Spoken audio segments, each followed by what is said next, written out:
Welcome to Advus After Hours, a podcast focused on the intersection of innovation, finance, and community. I'm joined as always by my co-host, Jeff Lee. Excited to be here. And a special guest with over 20 years on the front lines of fighting cybercrime. Dr. Chris Pierson is the founder and CEO of BlackCloak, a cybersecurity firm focused on digital protection for high-level executives and high-net-worth individuals. His resume is incredibly long, so I'm going to pull out my piece of paper for this one. Prior to founding BlackCloak, Dr. Pierson served on the Department of Homeland Security's Privacy Committee and Cybersecurity Subcommittee. And he's also held leadership roles as the Chief Privacy Officer for the Royal Bank of Scotland, the world's third largest bank, Chief Information Security Officer for two fintech firms, and President of the Federal Bureau of Investigation's Arizona InfraGard. He received his bachelor's and master's degree from Boston College and his law degree and PhD from the University of Iowa. Dr. Pierson, welcome to the podcast. Hey, thanks so much. I appreciate it. It's good to be here. This is timely because I was telling you earlier, at the beginning of every year, we do a lot of the kind of comprehensive reviews or audit, if you will, of our client's financial situation. And one segment of that is risk. Yep. And traditionally, we mitigate risk by using insurance products. So life insurance, disability insurance, potentially long-term care, property and casualty. But we're seeing this coming of age as we're moving online, that there's a specific risk that we're now facing that people are, we'll call underinsured for, and that's cyber risk. Yeah. And so really excited to unpack what you've done at BlackCloak, what services you all are offering. But I think first we want to just dig into a little bit more about you, the education you've had, and the roles that have led you to this point of founding BlackCloak. What's really interesting is I started actually coding in the mid 70s. So I actually just kind of taught myself. It's one of those things where I had computers at a very, very, very young, early age. Nobody knew what quite to make of it. And, just enjoyed messing around coding. Later on after college, it kind of turned into hey, there's a lot more here in terms of understanding high technology. And of course, the internet, World Wide Web was just starting. Everyone was just starting to get like an AOL address and start experimenting here and there with things.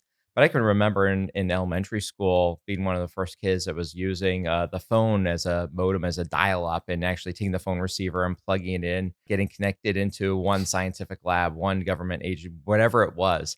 And, that was really cool and exciting. And round about the late 90s, they started to see that some of the risks and threats that were out there from a physical perspective were made much more dangerous in ones and zeros, right? Much more dangerous in that digital world.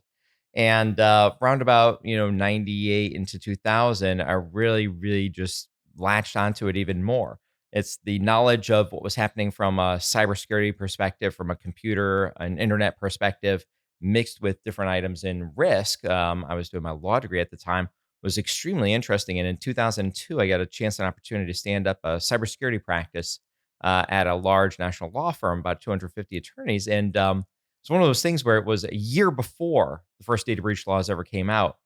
And the fundamental premise was this, is that at some point in time, the risks that everyone faces, whether it's a free speech risk, whether it's a Fourth Amendment risk, whether it's a criminal risk, whether it's some type of negligence or other type of tort or contracts or whatever, that there was going to be this thread that was common that was running through it. And that was going to be digital, the internet, high technology, cyber. It just got to be extremely interesting. I had done some government instruction before then, literally teaching some hacking courses, Wi-Fi hacking courses, a few other things.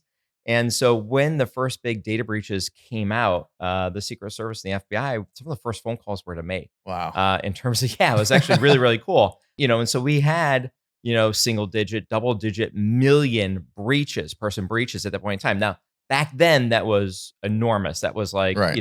Stop the press. It was just so enormous. Now it's a drop in the bucket. And when was that you're talking about with those big breaches that you initially got the calls on? Oh, so that started literally in 2003. So Okay. the first data breach law came into effect July 1st of 2003. It was California's law. It was called SB 1386. Gotcha. And what was cool is that the first major breach that we handled was where, it's just everyone's on a plane. If FBI is on a plane, I'm on a plane, forensic experts everyone's on a plane. I think it was July 8th of that year. And it was, we were gone for a week, literally running into the business, trying to help them figure out where the risk had come from. Was it internal? Was it external? This one turned out to be an external hack. It was a pure extortion hack.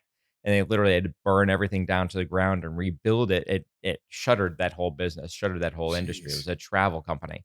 you were saying back in the 70s, you started coding, and how did all that begin with, was that kind of through your parents, and how did you get exposure to all that that Yeah. led us to all these great things that you're going to touch on too? My mother was a teacher, and Yeah. she taught stenography and also typing.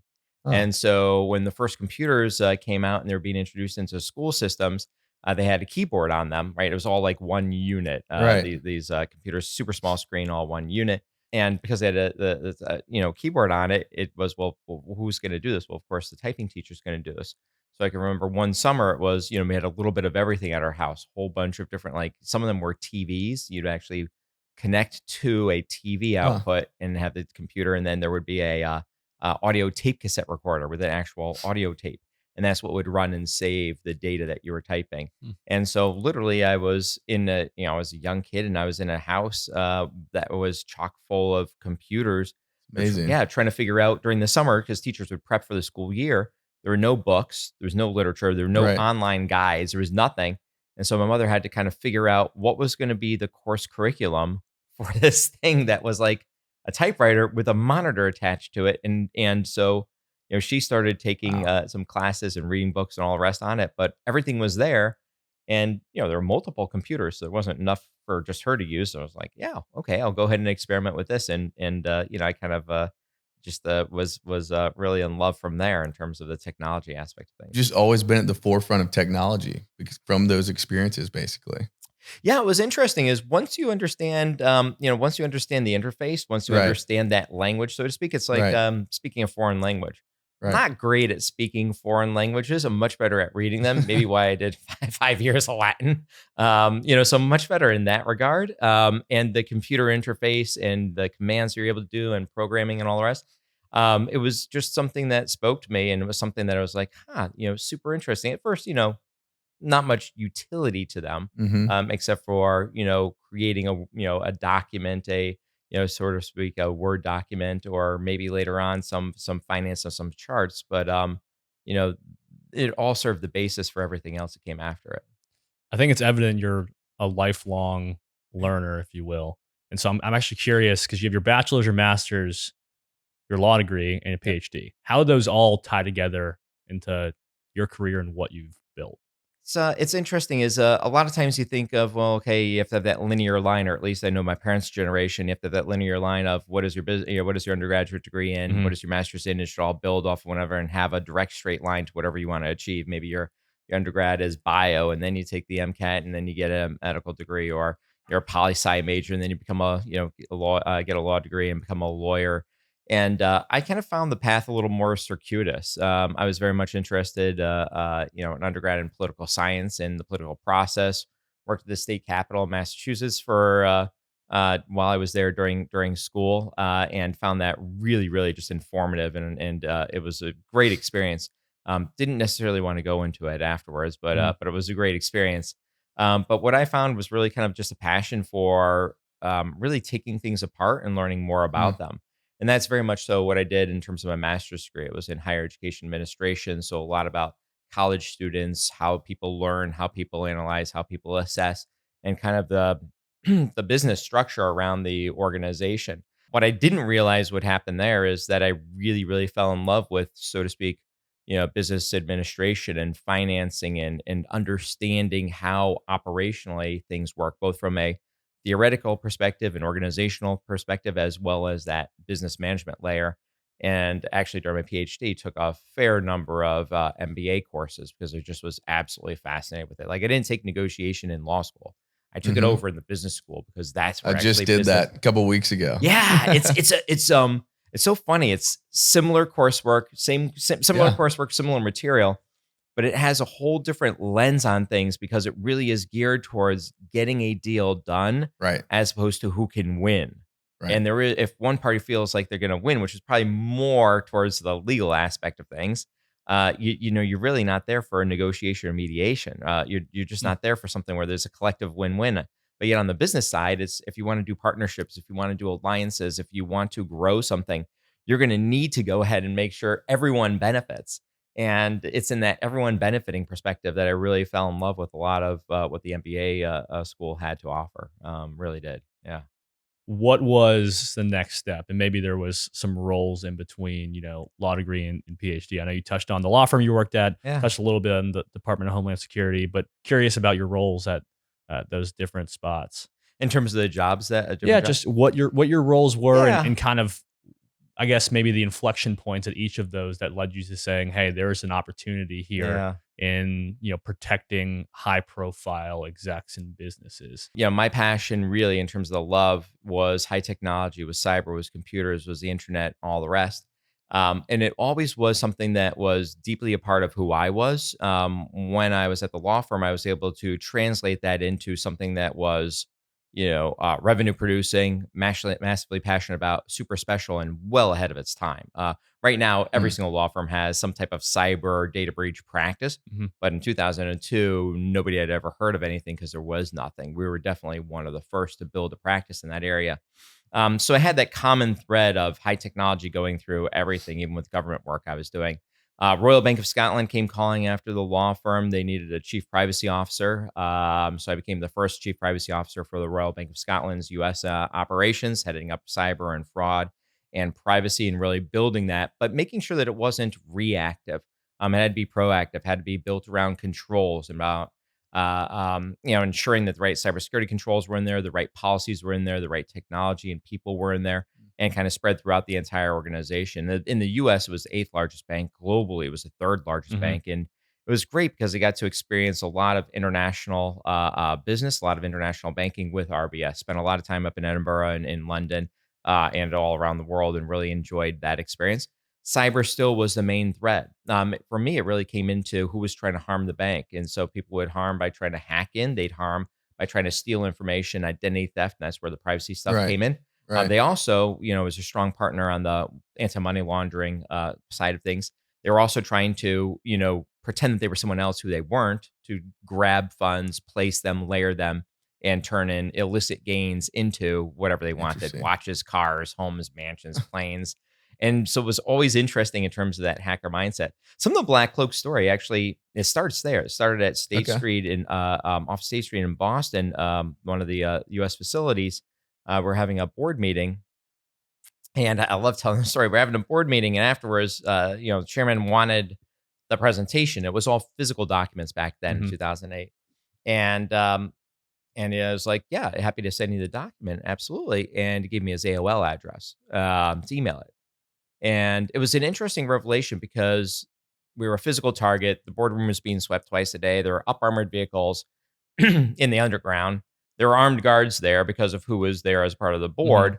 And yet we understood the physical risks, but we didn't understand the cyber Hmm. risks. And it was a really interesting, kind of flip that, I, from my cleared and kind of cleared intelligence background, knew that nobody cared whether or not you were in your personal life or whether you're in your work life. They just wanted to target you, to target whatever you had. And that was really where one of the first lights flipped, is that, look, people are going to target you based off your position, no matter where you are. They don't care that it's your personal life or personal email. They're just going to target you. I kind of put it away a little bit and then became chief information security officer for two different companies. Moved down to Florida, which is where many of us know each other from. Mhm. And two different organizations here. There was a chief information security officer for LSQ, which we then sold Yep. in 2015, and then ViewPost, which is still Yep. going strong. Great company and great team there. But once again, we had things that people wanted, and I could protect, as the chief information security officer, everything within those four walls of the building. But could I protect the board in their personal life? No. Could I protect the executives in their personal life? No. The work laptop, when it went home every single night, could I protect it and the network it was on? No, not really. Mm. Right? It was really, really difficult. And that's where I kind of had that revelation again of, how do you go ahead and protect the executives, the board, in their personal lives, where they are really highly targeted, and the defenses are so incredibly low that an adversary can absolutely penetrate them, right? Within the company, I have the budget, I have the means, I have the technology to solve it, I have the people to solve it. But if that document were to make its way from a corporate email address to a personal email Mhm. address, which of course is going to happen all the time, if, right, the work laptop is on a Right. network that the kids are on, or gaming machines are on, or all the rest, or husbands or wives or spouses or kids, significant other, whatever, are on, does that create a risk that is too high so that I don't want to own it? And it did. I looked around for solutions, and quite honestly, there were none. Now, I've spent about, it's public, spent about 10 years publicly disclosed in the intelligence community as a special government employee for Department of Homeland Security, working on cybersecurity, privacy, lots of fun stuff, offensive stuff, defensive stuff, all sorts of different programs. And I know that once again, if you want to target a corporation, if you want to target a defense industrial base company, if you want to target our military or secrets and stuff like that, you don't have to stop at the business doors, so to speak, at the state or federal doors. You can go into the personal life. A 2016 election put that on, front pages for everyone in terms of compromising personal email accounts, personal Gmail accounts for people that were in politics. But it's been happening for decades. And it was really the mix of that I was like, there's something here. And I went out and tested it. I got on the road for a year and met with 72 different folks, high net worth, sports star, rock star, politicians, investors, prior investors in companies I've worked at, prior bankers, and protected them for a year using about 60 different regular off-the-shelf commercial, not consumer, commercial grade technologies. And a lot of my presumptions of what would work were totally incorrect. You can't put corporate controls in that house. And so that's really where the ideas for BlackCloak came from, and kind of that journey and that path there. Yeah. Okay. And I think that's a fantastic segue. So we'll start getting into BlackCloak and some of the risks that people might face. Let's start with the BlackCloak name. What's the meaning behind that? I think we can probably assume what it might mean, but I've had a lot of people comment. It's a very cool name. It is a cool name. It is a very cool name. All the literature you guys have, the decks are slick. I love it. Yeah. Yeah. What's funny is we do all the kind of all the brainstorming for different logos, trademarks, all the rest. We actually do on drawing pads, professional drawing pads in pencil, just ideation. And I actually have the original one of all the ideations for the name. It literally fits on one large canvas. And really it came from, what do we want? What do we want to signal? We want to signal, kind of prestige. We want to signal power. We want to signal kind of excellence. We want to signal also, though, some type of stealthiness. We want to signal, right, some type of hidden aspect of it. But it's definitely on that power and even, in terms of that higher level, it's American Express Black Card, right. Any of those Black programs, kind of the royalty and realness of that. At the end of the day, BlackCloak is a luxury brand. It's something that is, above the rest. And so that's really where the Black came from. The cloak came from something that was interesting, is that it is impossible to remove yourself from every single form of digital media, remove all trails. It's just, you're never going to get to 0%. It is absolutely impossible. And so what you really need to do is think about, how do you actually hide in plain sight? How do you make it so you're a harder target? How do you actually cloak what you are doing? How do you change how people perceive who you are, what you are? How do you change the lens so that you're there, but nobody can find you? Or you're there, but you're a harder target to hit? Or you're there, and maybe you're really not there. Maybe it's fake. Maybe it's fake information, because we do a lot of that as well. And so that's really where the cloak came in. And then you mash them together and you get BlackCloak. All one word, bringing it together. I love it. Yeah. It's one of those, the unfortunate thing is, a lot of our, especially being down here in Florida, a lot of our stuff, a lot of our gear, our t-shirts, our swag, all the rest, it's black. And so it's we just die under it. But I mean, it's one of those things where it really does, when you know what we're trying to do and you understand it and you rock it, it's that totally fits. I need to be at your next whiteboarding session. It sounds, it came out perfectly. That's his favorite thing to do. So you kind of touched on it previously a little bit about because one of the things we talk about is kind of how you built this company, and you didn't say what's missing in the environment. You did it through just hard work through previous roles. You started seeing this market gap time and time again. Yeah. And then you finally launched the company. So I kind of want to hear about that. And you obviously finally made the decision to take that risk and run with BlackCloak. Kind of what's the story there? Yeah, it was really interesting. Is there were different points in time when I was more in the government sector where I was like, it's really easy to kind of defeat these home products. And so started making some small notations. Then during my time at the law firm, when we had different executives being targeted, I was like, interesting, file that away. At RBS, it was, why don't people understand that if you want to go ahead and penetrate the banking, it's even at a simple level, if you want to rob a bank, I guess you could just strong arm rob a bank, or you could go to the manager's home the night before, I guess, and kidnap them, hold the family hostage, and have them bring the money out. That Right. type of thing. Like, there are no rules there.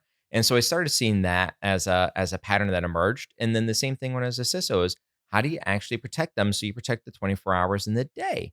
And every single thing that I kept on pulling back, as a note in a point in time, kept on saying, there is a massive problem out there. There is something that needs to be solved. I have no idea how we're going to completely solve it.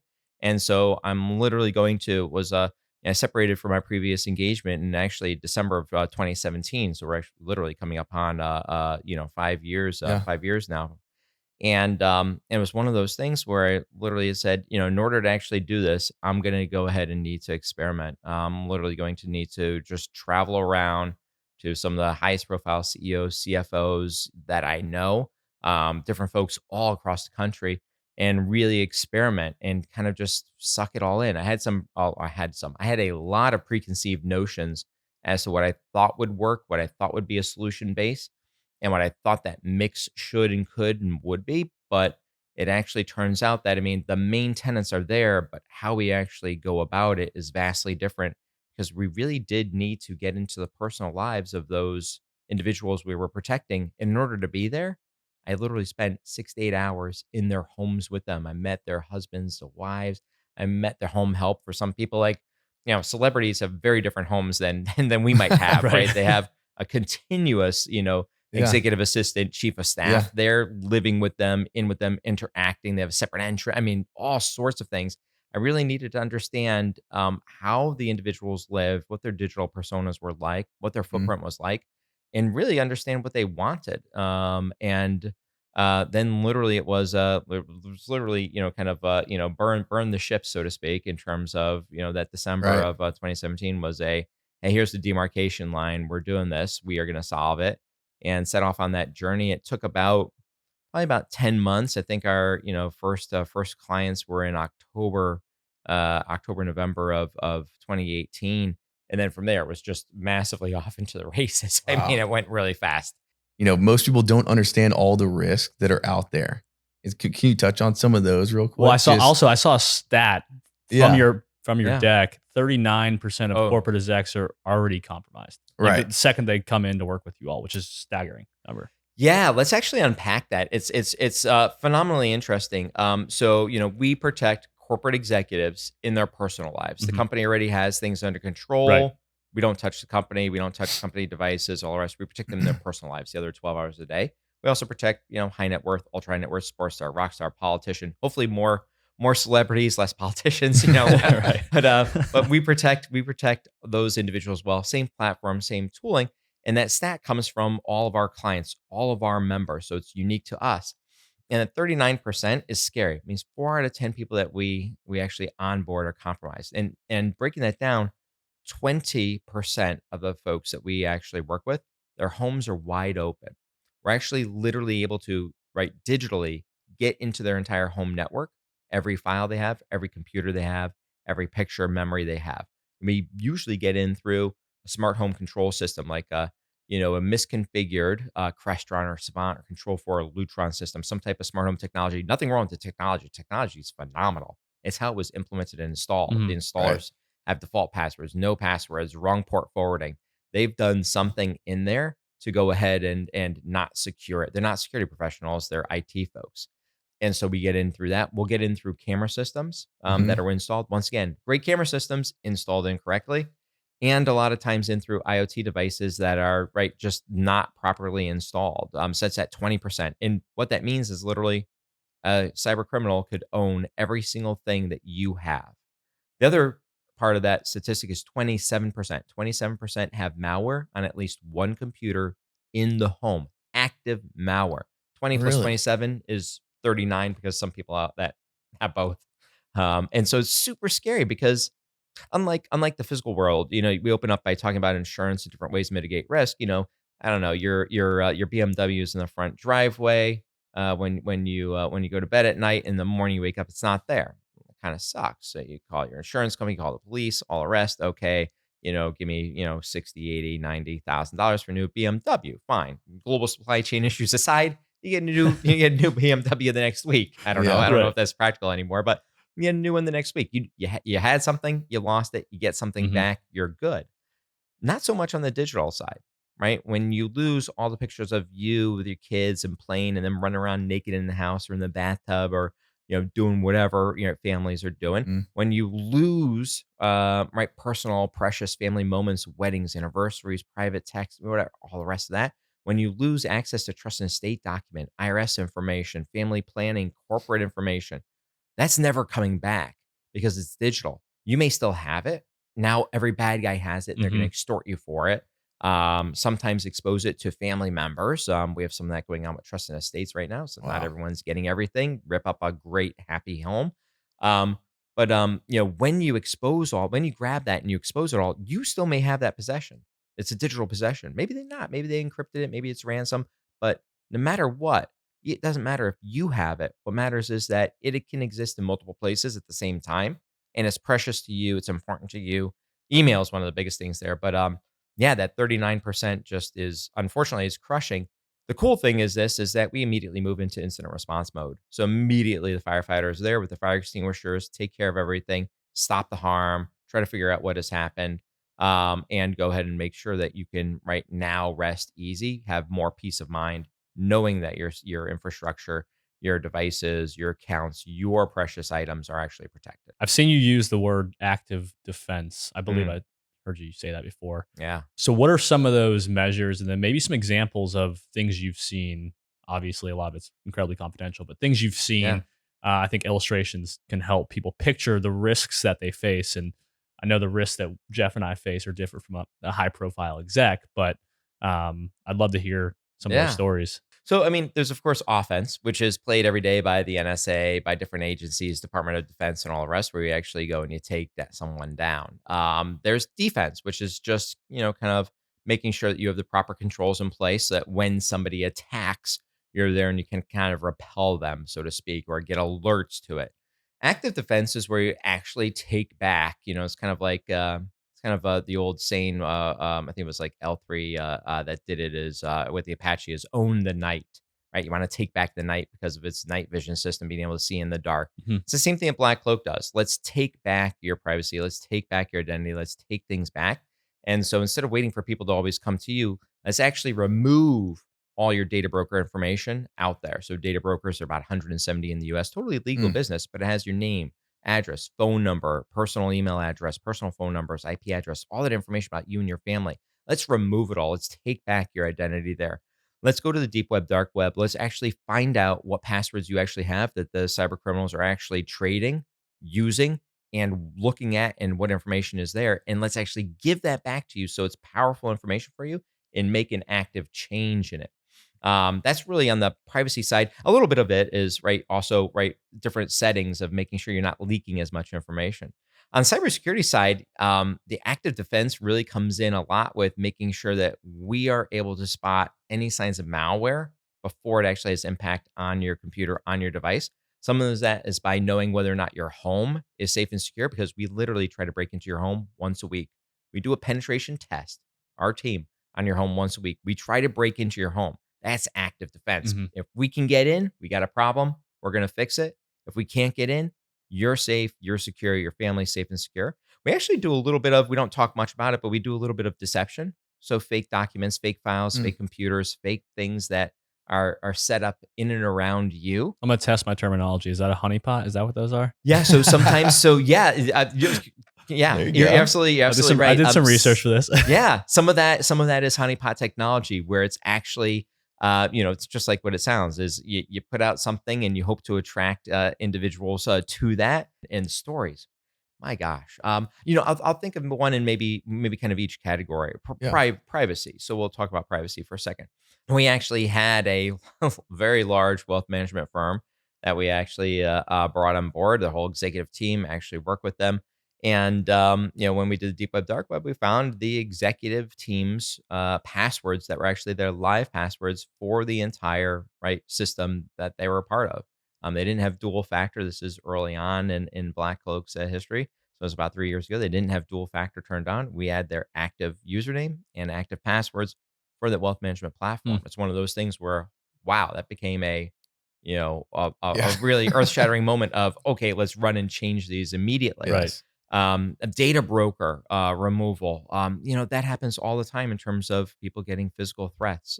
People getting physical threats because now somebody knows actually where they are, where they live, and right, the home was bought in the trust and estate name, a different right, like a AJBJ, 3 LLC, something that's totally random. But, inevitably it leaks. Usually, sometimes if they're at the real estate or the escrow agent, somewhere in Mm. that chain, it leaks who actually is at that home. And now that home and the privacy that the individual should be afforded is kind of exposed. We talk about smart homes. We had one individual, chief investment officer for a major hedge fund. They have a Bloomberg trading desk, so Mhm. Right. 6 monitors at Right. home because always working, right? Always working, and cameras set up because of a lot of home help. A little bit of kidnapping, ransom risk on the family. Cameras on the outside, cameras on the inside. One camera in that Bloomberg terminal room for security purposes, make sure nobody goes in there and messes with things. The only problem is the network was 100% exposed. So literally, we had logins all over the world taking a look at the screen on which trades were being Oh made, my and gosh. yeah, Unbelievable. which is a bigger risk, much, much, Right. much, much, much bigger risk for many people. Wow. Yeah. That's fascinating. You want to tell them what you did with your? All those stories are so compelling, and I don't have any, well, I don't think I have any big risk, but I was telling my wife about some of this last night, and we have a Google Home that we don't really utilize hardly at all. And rather than take the appropriate steps to protect it, dual authentication, all that kind of stuff, we decided to throw it away, and we just threw it in the trash can last night. We didn't need it. Yeah. So the stories are working. They're driving us into action. Maybe not the kind of action you want, but we always say embrace the technology. Make Right. sure you bring technology into your home Mhm. that makes you happy. If it's the internet connected, watering sprinkler system, the video camera, the Ring doorbell, the thermostats, all the rest of the watering system, pool stuff. If it's the internet connected crock pot, go ahead and bring that into your life. Bring it in. Just right. Make sure it's being updated. Make sure it has a unique password to it. Make sure it has dual factor authentication on Right. it. I love all those gadgets, all those gizmos. I have a ton of them. Do it in a secure, eyes wide open format. And if you do it in that fashion, you'll find that it actually can be creative. It can actually, really accentuate your life and bring you joy and happiness. Yeah, when the kids got home. Yep, you're able to go ahead and turn the, I don't know, the pot Right. roast and up on, Right. up down to low and not burn it or something. I mean, make sure that it creates things that you really love and enjoy. I think my biggest takeaway is that there's internet connected crockpots. I had no clue. Oh, yeah. I had absolutely no clue, Oh, yeah. but Pretty I soon gotta the get whole myself on. It kitchen's makes gonna be, complete right? sense. Yeah. Yeah, you're gonna have the refrigerator and all that kind of stuff. They have, all of those things are, Teslas, right? They get the software download every single night from your internet connection. That could cause real problems if Mhm. there's right some issue there. So it's one of those things where, yeah, use it, embrace it, love it, figure out how it works for you, if it works for you, where it works for you. Right.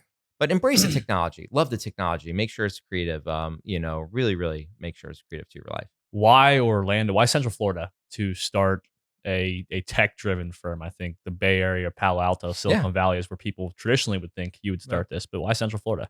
But there really was a lot to offer in terms of engineering. Like I said, a lot of defense companies here. And so a lot of smart, both physical engineering, mechanical, electrical, et cetera, engineering, space tech, obviously. And there's a good cyber community actually here. Tampa's got a little bit. Orlando has a little. Miami a smidge as well. When I actually made the decision to start BlackCloak in late 2017, it was one of those things where literally we were redrawing maps and trying to figure out where should we be for this. And it was really Washington, D.C., Virginia, Maryland, up in Maryland, Right. across from the NSA, or down in Virginia or in D.C. I was really more of a natural fit for what we want to do in terms of those cyber protection for companies. California entered the fray a little bit, but so costly, both in terms of talent, resources, as well as space. But I started BlackCloak as a 100% remote work company from day one. We were never going to have an office. I wanted us to be 100% remote, not waste any money on that. And I felt pretty passionate that we could still build with the right other executives and leaders on my team, that we could build a great culture, and really build a team and an environment that was mission driven, fully enveloped the vision, and really would follow those values and tenets that we all held and can push down and push out. And so once I came to that realization that we didn't actually need a physical location, that became much easier in Hmm. terms of Orlando has a good talent base. Orlando has a great education base. UCF has a lot in terms of computer science and engineering. And quite honestly, in terms of easy access, direct flights, Right. everyone has a direct flight to Disney. Everyone does. And so it became really, really important early on for me also to leverage that as I traveled throughout the US that first year. Hmm. And as I was doing that, was taking a look at other places, was really thinking long and hard about like Washington, Maryland, Virginia, that kind of beltway area.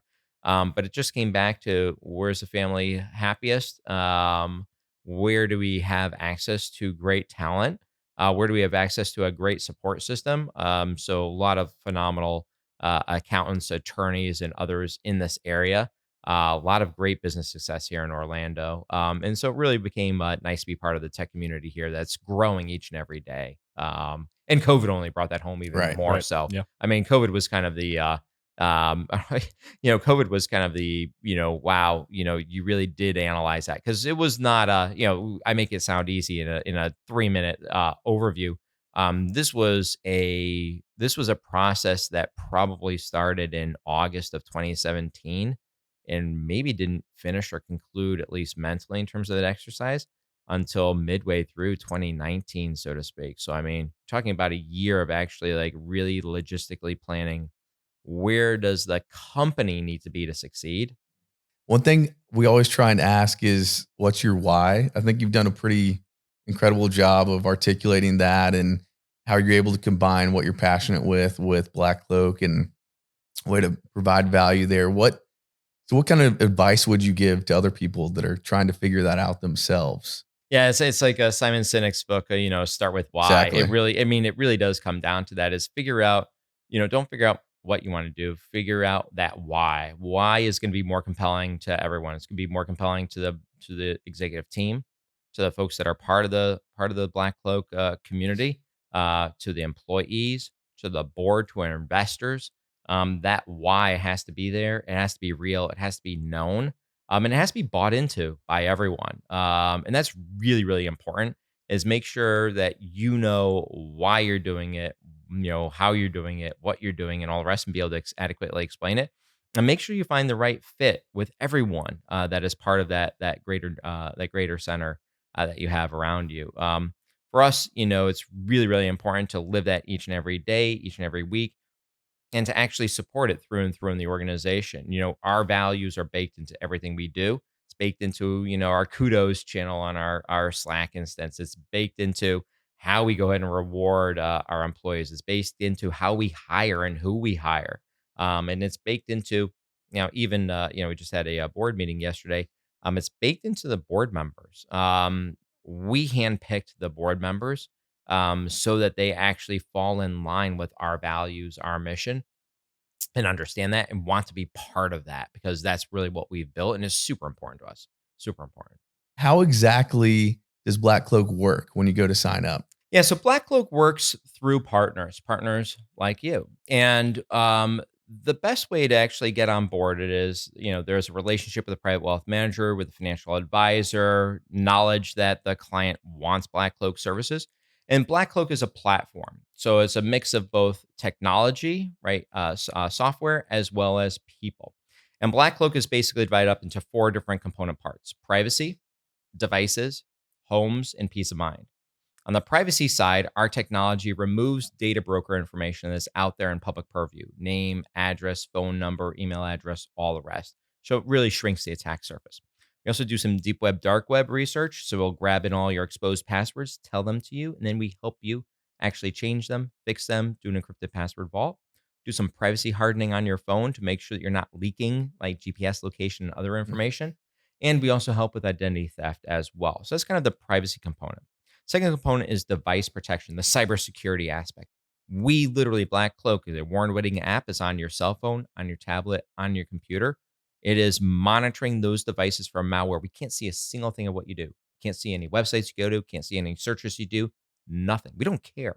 Doesn't matter if you go to CNN.com or Google.com or some other site. Right. Nothing. None of that matters. All that matters is malware running on your computer or trying to run on your computer. And so we're able to see that, spot that. Some of our deception technology is built into that, and some other things like botnet protection, command and control protection, whole sorts of things there. But the real key is it's backed up by our 24/7, 365 security operations center. BlackCloak employees, US based, sitting there watching, monitoring, and ready to respond. You don't have to figure out green check mark, red check mark. Do I allow the program? Don't allow the program? You don't see anything. We're literally there protecting your digital life. So that's the second component, cyber. Third component is the home. We literally do a penetration test. The digital penetration test. The physical equivalent would be somebody coming by your home once a day and once a week and jiggling the doorknobs, lifting up the garage door. And if you get in, Right. leaving a note and saying, hey, do you need a lock repair? Can I connect you with someone? Can I help you fix it? Or you need to just lock it. We literally do that on the digital aspect. So we try to, this is what large companies do. They do it once a year, a penetration test. We do it 52 times a year on your homes, every home, to make sure no one can digitally gain access to your home. It's the only way to actually make sure you're protected. And that fourth component is concierge, peace of mind. We'll help you out if you have questions regarding phishing or smishing or text messages or phone call you get. Should you buy an HP printer or an Epson printer? Which one's more secure? Do you really want to get the Facebook camera thing and put it on your bedroom or whatever you have or you want? We're there for education, training, social media awareness training, whatever it is. So privacy, devices, home, peace of mind is all delivered through the BlackCloak platform. The process is pretty easy. Go ahead and get registered in through partners. And then once you do that, our intelligence engine will start running all that privacy information and intelligence information. Schedule a meeting. At that meeting, we install the agent on each one of your devices. We go through some different settings with you. And then we start the penetration test on your home. Then sometimes we have the IP address beforehand because we can see it 40% of the time out there on data broker sites. But sometimes we have it ahead of time. But we'll start that process. And throughout that first week, we're then checking back in with you 3 days later, giving you the results of your pen test. And everything gets delivered through our application. So you can literally see in real time number of breaches you've had, passwords exposed, your data broker results, your home, is it green or red? Your computers, are they green or red? All through the app, and your whole family can see that. And you can see all those devices there, all stitched together. Reach out to us. We then are reaching out every single month with newsletter, education, webinars, materials. Every quarter, we actually do a actual full reach out. Hey, do you want to jump on a call for 15 minutes, an hour, whatever? And you have full on-demand concierge access at any point in time that you want to, where you can reach out, schedule. People love scheduling. We were talking about technology earlier. We have full Zoom-based scheduling, and people love that. They're like, I don't want to talk now. I want to talk on Friday. I want to talk for 15 minutes Right. at this appointed time. And they immediately have access to a special calendar by which they can schedule time with our concierge and cybersecurity and success teams.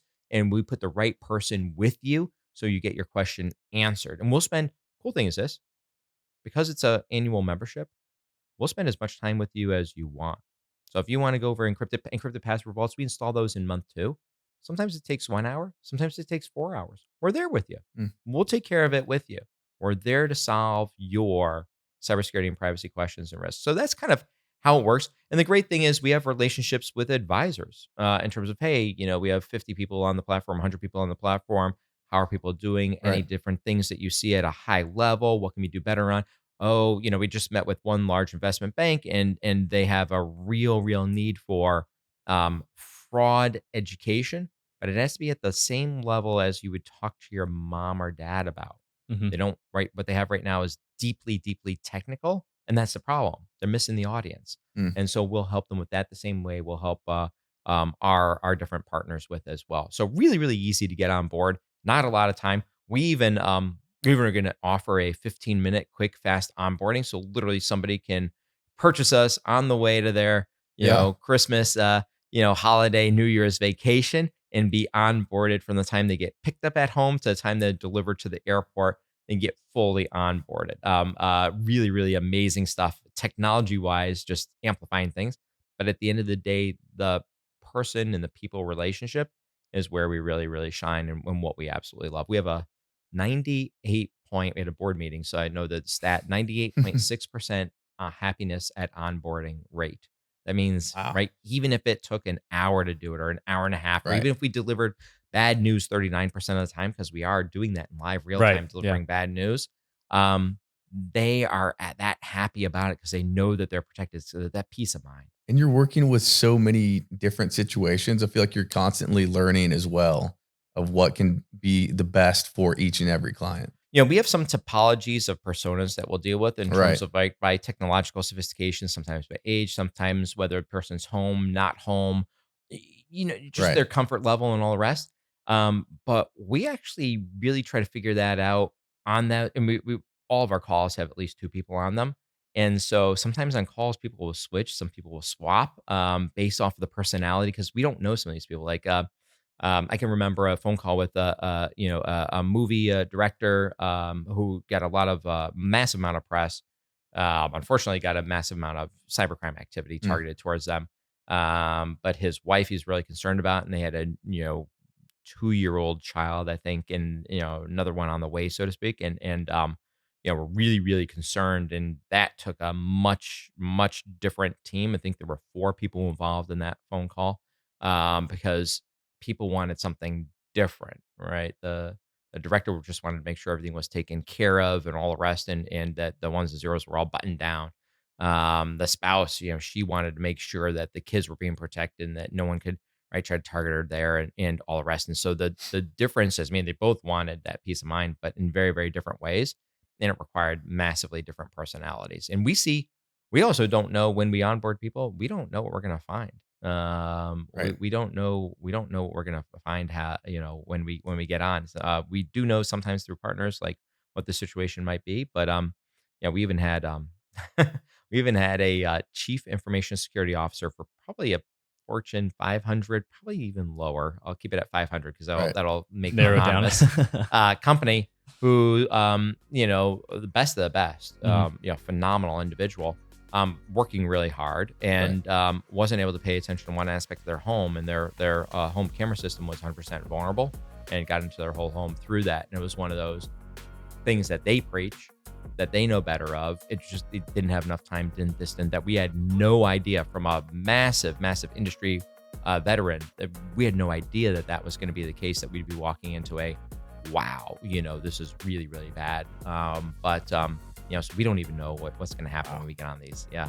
Great. Yeah. Well, Dr. Pierson, really appreciate you being here. I've got some action items personally at home to short things up, but I'm looking forward to talking to some clients about how BlackCloak could be of service to them. And so, Thank you both. I Thank really you do so appreciate much. it. Great to chat with both of you. awesome.